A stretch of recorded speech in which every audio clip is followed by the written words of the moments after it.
Sinpo TV kembali hadir bersama saya Sri Dewi Andayani dalam berita pilihan selama sepekan.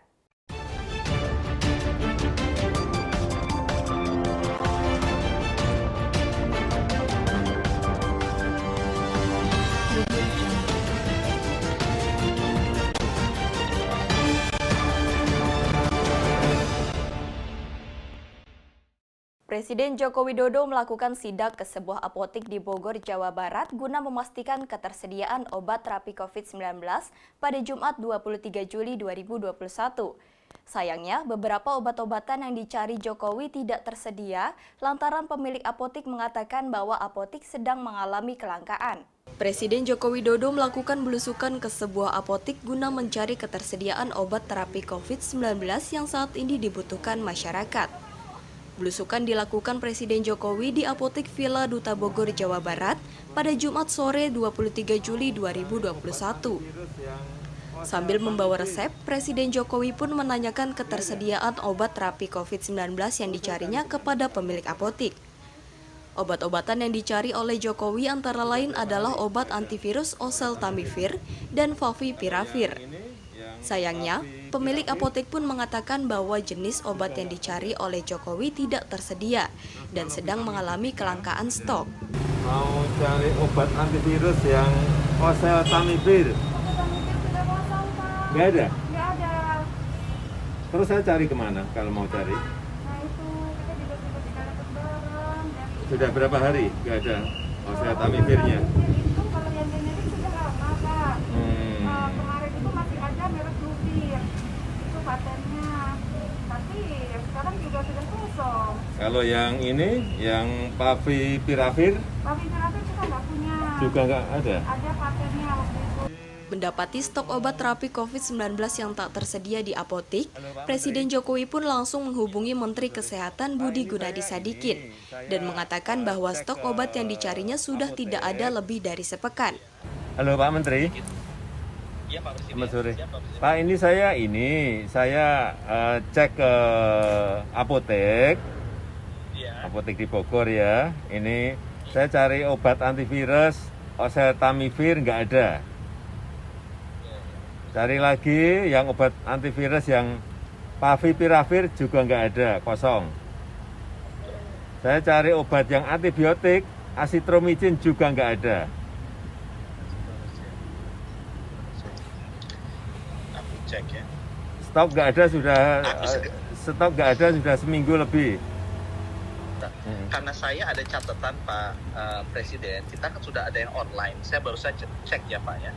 Misalnya untuk favipiravir di apotek Kimia Farma Tajur Baru ada 4.900. Apotek Kimia Farma Juanda 30 ada 4.300. Kimia Farma di Semplak Bogor 4.200. Jadi nanti saya double check ya, nanti ini saya kirim ke ajudan Pak. Iya. Itu ada data online yang ada di rumah sakit dan itu bisa lihat by kota segala macam.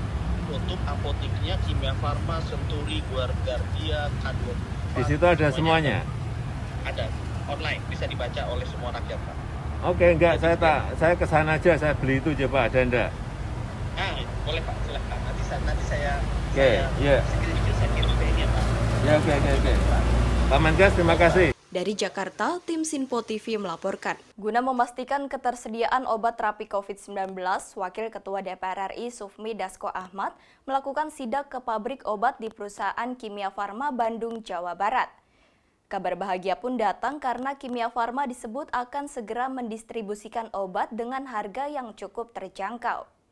Wakil Ketua DPR RI Sufmi Dasko Ahmad melakukan inspeksi mendadak atau sidak ke pabrik produksi obat di PT Kimia Farma, Plant Banjaran, di Bandung, Jawa Barat pada Kamis 29 Juli 2021.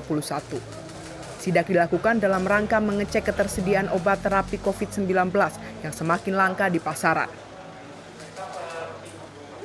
Sebagai Ketua Satgas COVID-19 DPR RI, Sufmi Dasko Ahmad memberitahukan kabar baik untuk rakyat Indonesia, yakni akan tersedia obat antivirus Avigan yang saat ini sedang diproduksi sebanyak 2 juta per hari di Kimia Farma dengan nama generik Favipiravir. Setelah uji klinis Avigan selesai, maka akan ada lagi produksi obat antivirus Molnupiravir yang menurutnya bisa dikonsumsi tanpa dicampur dengan obat lainnya. Dasko pun mengapresiasi langkah cepat dan responsif yang dilakukan perusahaan Kimia Farma dan hal tersebut tentu menjadi kabar gembira bagi dunia kesehatan dan rakyat Indonesia. Dasko mengatakan kebutuhan obat akan segera terpenuhi dengan harga yang relatif terjangkau.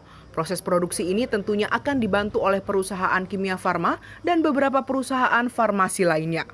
Pertama, atas arahan Ibu Ketua DPR, kami meninjau pabrik Kimia Farma dan kabar bagus untuk rakyat Indonesia bahwa tadinya ada namanya obat antivirus Avigan, itu kemudian sudah diproduksi di Kimia Farma ini tadi dengan nama Favipiravir, nama generiknya, dan kapasitas produksi 2 juta per hari dengan bahan baku cukup, dan insya Allah dengan Kimia Farma dan beberapa pabrik lainnya itu kebutuhan obat antivirus akan segera terpenuhi dengan harga yang relatif terjangkau. Dan tadi sudah disampaikan oleh Pak Komisaris dan Pak Dirut, bulan Oktober uji klinis tahap 3-nya selesai. Ada lagi itu namanya obat Molnupiravir. Itu adalah obat COVID yang nanti kalau ada yang COVID dikasih minum itu nggak perlu dicampur-campur pakai yang lain-lain. Nah, itu kabar gembira buat dunia kesehatan kita, buat rakyat Indonesia. Dan kami apresiasi terhadap Kimia Farma yang sudah dengan cepat dan responsif untuk memproduksi obat setiap hari secara terus-menerus. Demikian. Dari Bandung, Jawa Barat, Sri Dewi Andayani, Halida Dianisina melaporkan untuk Sinpo TV. Setelah melakukan perpanjangan PPKM level 4, pemerintah pun telah berencana memberikan bantuan tambahan kepada 122 kabupaten di daerah Jawa Bali dan 15 kabupaten di luar daerah Jawa Bali. Pemerintah berencana akan memberikan alokasi bantuan tambahan yang diprioritaskan untuk daerah PPKM level 4 yang terdiri dari 122 kabupaten kota di Jawa Bali, serta 15 kabupaten kota di luar Jawa Bali. Bantuan itu diberikan kepada para pelaku usaha mikro, kecil, dan menengah, termasuk pedagang kaki lima dan pemilik warung makan. Bantuan juga turut diberikan kepada 18,8 juta keluarga, serta para pekerja yang terdampak pandemi berupa bantuan upah subsidi. Menteri Koordinator Bidang Perekonomian, Erlangga Hartarto, mengatakan bantuan akan diberikan kepada 1 juta pelaku UMKM, dengan masing-masing pelaku UMKM mendapatkan insentif sebesar 1,2 juta rupiah. Sesuai arahan Presiden, penyaluran bantuan ini akan dilaksanakan oleh TNI Polri, dengan mekanisme yang sudah diatur dalam pedoman umum dan petunjuk teknis, serta didampingi oleh Kementerian Keuangan dan BPKP. Nah, tadi juga sudah dibahas dengan Ibu Menteri Keuangan, maka pemerintah memberikan alokasi tambahan, di mana alokasi tambahannya itu adalah antara lain kartu sembako, kemudian diskon listrik, subsidi kuota internet, dan beras bulog. Kemudian juga program-program ini diprioritaskan untuk daerah di PPKM level 4 yang berlaku. Ya, level 4 ini menggantikan istilah darurat, di mana di sini ada 122 kabupaten kota dan Jawa Bali 15 kabupaten kota. Nah, kemudian terkait dengan usaha-usaha ataupun bantuan-bantuan lain yang diberikan dalam PPKM level 5 ini, tadi sudah disampaikan 1,2 juta untuk 1 juta usaha, disalurkan melalui TNI Polri. Kemudian untuk warung warteg, ini nanti juga mekanismenya diatur dalam pedoman umum dan petunjuk teknis, dan mekanisme penyaluran ini oleh TNI Polri berdasarkan pedoman umum petunjuk teknis yang dilakukan juga pendampingan oleh Kementerian Keuangan dan BPKP. Tadi kita sudah rapat menindaklanjuti arahan Bapak Presiden kemarin. Tak hanya itu, Menteri Ketenagakerjaan, Ida Fauzia juga akan memberikan bantuan subsidi upah kepada para pekerja yang terdampak pandemi COVID-19 dengan mengacu pada data yang diperoleh melalui BPJS Ketenagakerjaan agar dapat dipertanggungjawabkan. Bantuan subsidi upah akan diberikan kepada para pekerja selama 2 bulan dengan insentif sebesar Rp500.000 per bulan. Subsidi ini akan diberikan pemerintah dengan mekanisme sekaligus, yakni dalam 1 kali pencairan. Ida Fauzia menyampaikan, jumlah pekerja yang akan menerima bantuan subsidi upah ini sebanyak 8 juta pekerja, sehingga estimasi anggaran yang dibutuhkan yakni sebesar 8 triliun rupiah. Proses penyaluran bantuan pemerintah berupa subsidi upah oleh bank penyalur dilakukan dengan pemindahbukuan dana dari bank penyalur kepada rekening penerima bantuan pemerintah melalui bank-bank UMN yang dihimpun dalam Himbara. Mekanisme penyaluran bantuan subsidi upah diberikan kepada pekerja atau buruh sebesar 500.000 per bulan selama 2 bulan yang akan diberikan sekaligus, artinya 1 kali pencairan, dan pekerja akan menerima subsidi 1 juta. Hasil rapat kami untuk memperbanyak masyarakat yang akan mendapatkan bantuan pemerintah, maka jumlah penerima sebanyak kurang lebih 8 juta pekerja, dan dengan demikian akan membutuhkan anggaran estimasinya sebesar 8 triliun. Di sisi lain, Menteri Keuangan Sri Mulyani Indrawati akan menambah anggaran kartu sembako sebesar 7,52 triliun rupiah untuk diberikan kepada 18,8 juta keluarga di Indonesia. Dalam rangka kenaikan jumlah kasus COVID-19, anggaran yang sebelumnya sebesar 42,37 triliun rupiah ini akan diberikan tambahan sebesar 7,52 triliun, sehingga total anggaran kartu sembako saat ini mencapai 49,89 triliun rupiah. Penambahan ini sesuai dengan kebijakan pemerintah yang sebelumnya hanya melakukan pemberian dana selama 12 bulan. Kini menjadi 14 bulan pemberian dana. Program Keluarga Harapan untuk 10 juta keluarga itu ekuivalen sekitar 40 juta jiwa dengan anggaran 28,31 triliun, tidak ada perubahan. Yang ada adalah mereka nanti diberikan tambahan beras 10 kilogram. 10 juta PKH ini juga mendapatkan kartu sembako yang saat ini sudah diberikan untuk 12 bulan bagi 10 juta plus 8,8 juta keluarga. Jadi 18,8 juta keluarga penerima kartu sembako. Itu ekuivalen 75,2 juta jiwa. Anggarannya sekarang ini 42,37 triliun akan diberikan tambahan di dalam rangka kita menghadapi kenaikan itu tadi COVID yang mengharuskan adanya PPKM level 4. Oleh karena itu kami menambahkan untuk seluruh 18,8 juta keluarga ini diberikan tambahan 2 bulan tambahan. Itu berarti 200.000 kali 2. Jadi mereka akan mendapatkan total 14 bulan kali pembayaran program kartu sembako untuk 18,8 juta keluarga. Artinya 75,2 juta jiwa dengan anggaran tambahan 7,52 sehingga totalnya menjadi 49,89 triliun.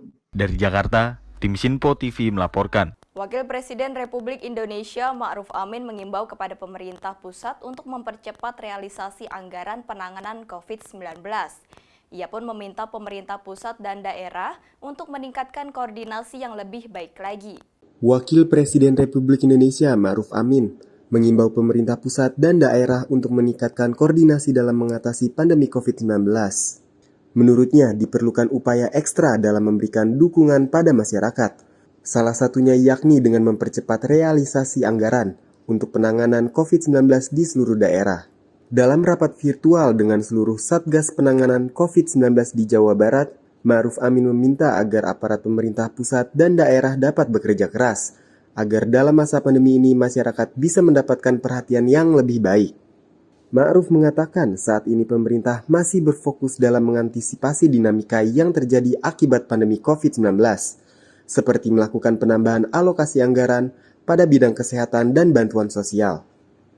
Mantan Ketua Umum Majelis Ulama Indonesia juga menekankan agar pemerintah di Jawa Barat dapat mempercepat distribusi dan pemberian vaksin kepada masyarakatnya. Dikarenakan berdasarkan data Pusat Informasi dan Koordinasi COVID-19, daerah Jawa Barat menyumbang 18% kasus nasional COVID-19 dan berada pada urutan kedua di Indonesia. Saya juga ingin mengetahui bahwa semua pihak telah bekerja keras dan telah menjalankan tugasnya dengan sebaik-baiknya. Tapi memang pandemi ini memang membutuhkan ekstra kerja keras dan kerjasama bahu-membahu antara pusat dan daerah. Saya ingin memfokuskan pada pembahasan siang hari ini pada beberapa hal, antara lain soal pelaksanaan PPKM darurat, kemudian pelaksanaan 3T, pelaksanaan vaksinasi, dan juga soal bansos. Mengenai percepatan vaksinasi, saya sarankan agar selalu dikoordinasikan ya, dari kalangan Kemenkes, TNI, Polri, dengan pemerintah provinsi agar distribusi dan targeting berjalan sesuai dengan sasarannya. Menteri Koordinator Bidang Perekonomian Erlangga Hartarto mengatakan pemerintah akan memperkuat sistem testing, tracing, dan treatment dalam menangani COVID-19. Aplikasi sistem digital tracing ini pun dinamai dengan nama Peduli Lindungi. Menteri Koordinator Bidang Perekonomian Erlangga Hartarto mengatakan, pemerintah akan memperkuat testing, tracing, dan treatment dalam menangani pandemi COVID-19. Sistem digital tracing pun melalui aplikasi yang bernama Peduli Lindungi sedang dioptimalkan. Erlangga mengatakan sistem tersebut saat ini sedang disiapkan. Ia berharap sistem tersebut akan segera dapat diterapkan di setiap mal dan tempat umum lainnya. Sistem Peduli Lindungi tersebut akan mencatat masyarakat yang sudah melakukan vaksinasi dosis pertama atau kedua dan mereka yang telah melakukan tes PCR. Nantinya sistem tersebut akan terhubung dengan sistem pemerintah menggunakan QR Code untuk dapat men-screening data masyarakat yang telah divaksin atau yang telah dites PCR. Sistem tersebut nantinya akan segera digunakan pada tempat umum. Kemudian pemerintah tadi disampaikan terkait dengan tracing, ini akan mengoptimalkan digital tracing, yaitu sistem aplikasi Peduli Lindungi. Nah, ini akan di-upgrade untuk diintegrasikan untuk melakukan screening di mall ataupun di merchant, karena ini akan dihubungkan dengan sistem di Kementerian Kesehatan dan Kominfo, sehingga menggunakan QR Code bisa men-screen mereka yang sudah tervaksinasi dan juga yang sudah dites PCR. Nah, ini diharapkan pada saat nanti akan ada pembukaan di tempat-tempat umum, diharapkan program Peduli Lindungi ini bisa go live, bisa disiapkan. Dari Jakarta, tim Sinpo TV melaporkan. Menteri Koordinator Bidang Politik Hukum dan Keamanan Mahfud MD mengatakan saat ini pemerintah terus mendengar aspirasi masyarakat yang sedang mengalami kondisi pandemi COVID-19. Ia turut menegaskan kepada masyarakat untuk berhati-hati pada provokasi yang menentang pemerintah. Menteri Koordinator Bidang Politik Hukum dan Keamanan Mahfud MD mengatakan pemerintah saat ini terus mendengarkan aspirasi dari masyarakat dalam menangani permasalahan COVID-19 di Indonesia. Namun ia menegaskan dalam menyampaikan aspirasi di masa pandemi ini lebih baik disampaikan melalui jalur komunikasi yang sesuai dengan protokol kesehatan. Menteri Koordinator Bidang Politik Hukum dan Keamanan itu menyatakan ada pihak-pihak yang terus memanfaatkan situasi pandemi COVID-19 untuk menentang pemerintah dalam penanganan COVID-19. Ia menegaskan masyarakat harus berhati-hati terhadap provokasi yang menentang pemerintah. Ia menilai seruan aksi demonstrasi nasional dalam rangka menolak kebijakan pemberlakuan pembatasan kegiatan masyarakat atau PPKM didalangi oleh provokator untuk menyerang pemerintah. Berkaitan dengan segala upaya yang sudah dilakukan pemerintah, memang kemudian muncul seruan di media sosial yang digalang oleh kelompok-kelompok tertentu untuk melakukan aksi-aksi terkait kebijakan pemerintah dalam menangani COVID. Pemerintah mengetahui bahwa sekelompok orang memiliki keinginan untuk memanfaatkan situasi. Tadi ada kelompok yang murni tadi, lalu ada kelompok yang tidak murni. Ya, masalahnya itu hanya ingin menentang aja, memanfaatkan situasi. Apapun yang diputuskan pemerintah diserang itu ada yang seperti itu. Oleh sebab itu kita harus hati-hati karena yang seperti ini, kelompok yang tidak murni selalu menerapkan provokasi dan menyatakan setiap kebijakan pemerintah itu salah. Padahal pada prinsipnya pemerintah itu terbuka dan merespon segala aspirasi masyarakat. Namun sebaiknya aspirasi dalam masa pandemi ini disampaikan melalui jalur komunikasi yang sesuai dengan protokol kesehatan. Dari Jakarta, tim Simpo TV melaporkan. Laporan dugaan pelanggaran kode etik terhadap 5 pimpinan KPK yang dilayangkan oleh 75 pegawai yang tak lolos TWK dinilai tidak mempunyai bukti yang cukup, sehingga laporan tersebut tidak dapat dilanjutkan ke persidangan. Dewan Pengawas Komisi Pemberantasan Korupsi menyatakan laporan dugaan pelanggaran kode etik terhadap 5 pimpinan KPK yang dilayangkan 75 pegawai tak lolos tes wawasan kebangsaan tidak cukup bukti sehingga tidak dilanjutkan ke persidangan etik. Adapun dugaan pelanggaran etik yang dilaporkan oleh perwakilan pegawai KPK itu terkait dengan tes wawasan kebangsaan sebagai alih status pegawai KPK sebagai aparatur sipil negara. Dalam konferensi pers virtual yang diadakan di Gedung ACLC Komisi Pemberantasan Korupsi, Jakarta, Jumat 23 Juli 2021, Ketua Dewan Pengawas KPK Tumpak Hatarongan Panggabean mengatakan, Dewan Pengawasan menganggap 7 laporan dugaan pelanggaran kode etik yang dilakukan pimpinan KPK dalam pelaksanaan TWK tidak terbukti. Ia juga menyatakan, seluruh laporan pegawai tentang pelanggaran etik 5 komisioner KPK tidak memiliki dasar untuk dilanjutkan ke sidang etik. Bahkan Dewas menilai bukti yang diberikan dinilai tidak jelas. Berdasarkan pertimbangan-pertimbangan yang sudah diuraikan tadi, maka Dewan Pengawas secara musyawarah dan mufakat berkesimpulan seluruh dugaan pelanggaran kode etik dan pedoman perilaku yang diduga dilakukan oleh pimpinan KPK sebagaimana disampaikan dalam surat pengaduan kepada Dewan Pengawas tidaklah cukup bukti sehingga tidak memenuhi syarat untuk dilanjutkan ke sidang etik. Dari Jakarta, tim Simpo TV melaporkan. Menteri Pendidikan, Kebudayaan, Riset, dan Teknologi Nadiem Makarim akan berkolaborasi dengan sejumlah produsen produk dalam negeri dalam mewujudkan program digitalisasi sekolah. Menteri Pendidikan, Kebudayaan, Riset, dan Teknologi Nadiem Makarim mengatakan, salah satu cara meningkatkan penggunaan produk dalam negeri pada sektor pendidikan, yaitu dengan cara meningkatkan penggunaan produk teknologi dalam negeri untuk proses belajar mengajar di sekolah. Dalam hal ini, Nadiem mengatakan akan berkolaborasi dengan sejumlah produsen produk dalam negeri atau PDN untuk pengadaan peralatan teknologi informasi komunikasi atau TIK seperti laptop, proyektor, dan internet router. Hal ini dilakukan untuk mewujudkan program digitalisasi sekolah. Program digitalisasi sekolah yang berjalan di tahun 2021 ini beranggaran mencapai 1,3 triliun rupiah. Pemerintah menggunakan anggaran tersebut untuk pembelian sekitar 190.000 unit laptop bersertifikat tingkat komponen dalam negeri atau TKDN yang dikirimkan ke 12.000 sekolah pada jenjang PAUD, SD, SMP, dan SMA. Selain itu, pemerintah juga mengalokasikan dana khusus pendidikan tahun 2021 di tingkat kabupaten dan kota sebesar 2,4 triliun rupiah untuk pembelian 240.000 unit laptop. Bangsa Indonesia. Nah, salah satu caranya adalah untuk meningkatkan penggunaan produk dalam negeri pada sektor pendidikan, khususnya produk teknologi. Jadi ini adalah suatu contoh ya, di mana anggaran dan pengadaan daripada pemerintah itu mendorong industrialisasi atau modernisasi industri kita di sini di bidang teknologi seperti laptop. Jadi dalam sampai 2024 ini kita ada program untuk digitalisasi sekolah, laptop dan semua sarana pendukungnya, diantaranya itu ya laptop yang terutama, proyektor dan juga internet router.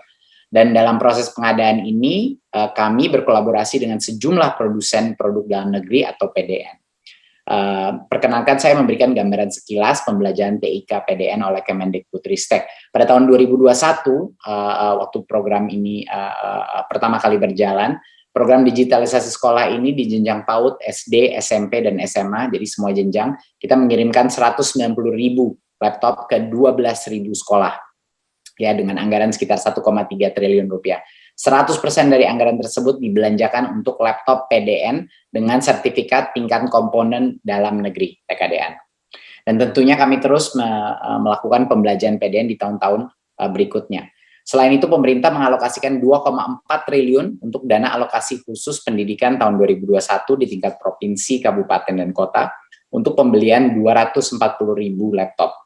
Dari Jakarta, tim Simpo TV melaporkan. Kantor Pusat Badan Pengawasan Obat dan Makanan yang berlokasi di Jalan Percetakan Negara Johar Baru, Jakarta Pusat mengalami insiden kebakaran pada Minggu 18 Juli 2021. Kebakaran ini diduga karena adanya hubungan arus pendek listrik dan beruntung tidak ada korban jiwa dalam insiden tersebut. Gedung Kantor Pusat Badan Pengawas Obat dan Makanan atau BPOM yang terletak di Jalan Percetakan Negara, Johar Baru, Jakarta Pusat terbakar pada Minggu 18 Juli 2021. Dalam laporan Suku Dinas Penanggulangan Kebakaran dan Penyelamatan Gulkarmat, sebanyak 17 mobil pemadam kebakaran dan 75 personel telah dikerahkan oleh petugas guna memadamkan kobaran api yang menjalar di lantai dasar gedung BPOM. Kebakaran dilaporkan terjadi sekitar pukul 21.35 waktu Indonesia Barat dan diduga karena adanya hubungan arus pendek listrik. Dari Jakarta, tim Sinpo TV melaporkan. Barat kembali melakukan pemeriksaan terhadap 3 orang staf krematorium Mulia Karawang, Jawa Barat terkait dengan dugaan praktek kartel kremasi yang viral di media sosial karena meminta pungutan biaya sebesar 80 juta rupiah. Polres Metro Jakarta Barat kembali melakukan pemeriksaan terhadap 3 orang staf krematorium Mulia Karawang, Jawa Barat terkait dugaan praktik kartel kremasi yang viral di media sosial yang meminta pungutan biaya mencapai 80 juta rupiah. Polres Metro Jakarta Barat melakukan upaya jemput bola dengan mendatangi langsung krematorium Mulia di Karawang, Jawa Barat, Kamis petang. Langkah ini merupakan upaya kepolisian dalam mengungkap kasus dugaan praktek kartel kremasi di masa pandemi yang dengan sengaja menaikkan harga. Kamis malam, sebanyak 3 orang staf dibawa ke Mapolres Metro Jakarta Barat dan dimasukkan ke ruang Jutsus Subnit 2 Kriminal Umum untuk dimintai keterangan terkait kasus tersebut. Dalam kasus yang viral di media sosial ini, harga kremasi untuk jenazah COVID-19 dinaikkan hingga mencapai 80 juta rupiah. Jadi menindaklanjuti hasil pemeriksaan yang kemarin sudah kita lakukan terhadap rumah duka dan beberapa orang saksi. Pada hari ini kami mendatangi salah satu yayasan kematian yang melayani jasa kremasi yang berada di wilayah Karawang, Jawa Barat. Kita ambil keterangan dari pengurus serta mengambil dokumen yang terkait dengan kejadian yang kemarin sempat viral. Setelah ini kita akan kembali ke Jakarta untuk dilakukan pemeriksaan. Sebelum 3 orang staf dari krematorium Mulia, polisi sebelumnya telah melakukan pemeriksaan terhadap 2 orang staf dari rumah duka abadi. Meski telah memeriksa 5 orang saksi, polisi belum menetapkan tersangka dalam kasus ini. Polisi meminta agar korban dan masyarakat yang merasa dirugikan dalam dugaan kasus praktek kartel kremasi ini melaporkan ke pihak berwajib agar kasusnya dapat segera diungkap. Dari Jakarta, tim Sinpo TV melaporkan. Demikian Sinpo TV sepekan kali ini. Jangan lupa untuk selalu mengikuti berita terkini di Sinpo TV, Sinpo ID, dan media sosial Sinpo lainnya. Saya Sri Dewi Andayani dan kru yang bertugas pamit undur diri. Selamat berakhir pekan dan sampai jumpa.